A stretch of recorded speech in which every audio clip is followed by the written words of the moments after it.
Is Wizards of the Coast planning to produce less D&D in 2025? No! God, please, no! No! Why not take a second to hit those like and subscribe buttons to help us keep the channel growing?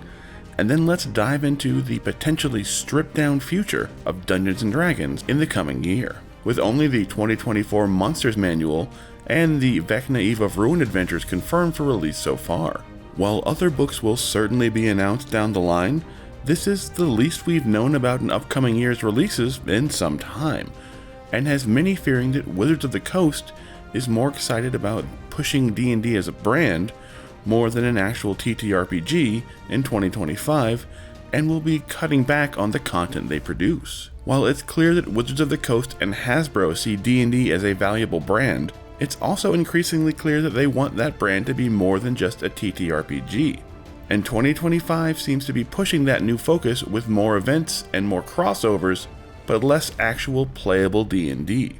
And given the current trend where outside the 2024 rulebooks, almost all of the actual D&D content we've gotten in the last several months has been digital releases of third-party books and adventures, like the MCDM's Illrigger, the Dungeon Dude's Drakenheim, or the Lord of the Rings RPG from Free League Publishing, with the Artificer playtest being the rare exception, relying on big third-party companies to fill that void as they bring them onto their digital D&D Beyond platform. But when talking about their plans for 2025 in a year-end wrap-up blog on D&D Beyond, it became clear that the one area they were focusing on for the next year was pushing Dungeons & Dragons not as a tabletop game, but as an experience in various other formats, basically taking the brand out of the world of TTRPGs and making it part of new scenes and communities, as they frequently mentioned how they'll be expanding projects like 20-Sided Tavern, their live theatrical D&D show,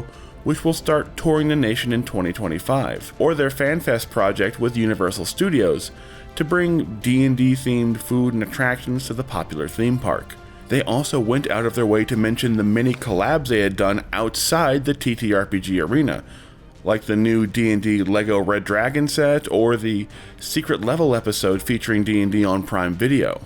They even mentioned their shoe collab with Converse. What they notably did not mention was any new books, just reiterating in their section of the blog about things they are bringing us in 2025 that the 2024 Monsters Manual would finally come out in February, and besides that, just once again hyping up the Universal FanFest nights and the expansion of 20-Sided Tavern. They did say they will have some, quote, surprises they cannot wait to tell us about in 2025, but this is the least focus on the actual D&D game we have ever seen going into a new year in the 5th edition era. In fact, the one other RPG book we do know Wizards of the Coast is working on is the one for Exodus, the sci-fi RPG video game that could release sometime in 2025, which is technically a direct competitor to D&D, with none of the actual D&D staff working on the RPG project.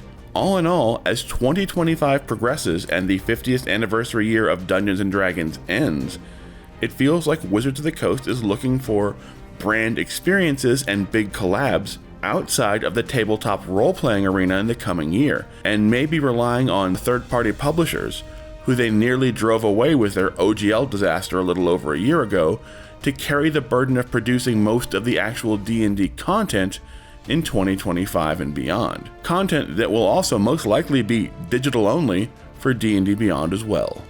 So are you surprised we haven't heard any new D&D releases for 2025 yet? Let us know what you think in the comment section, and don't forget to hit those like and subscribe buttons.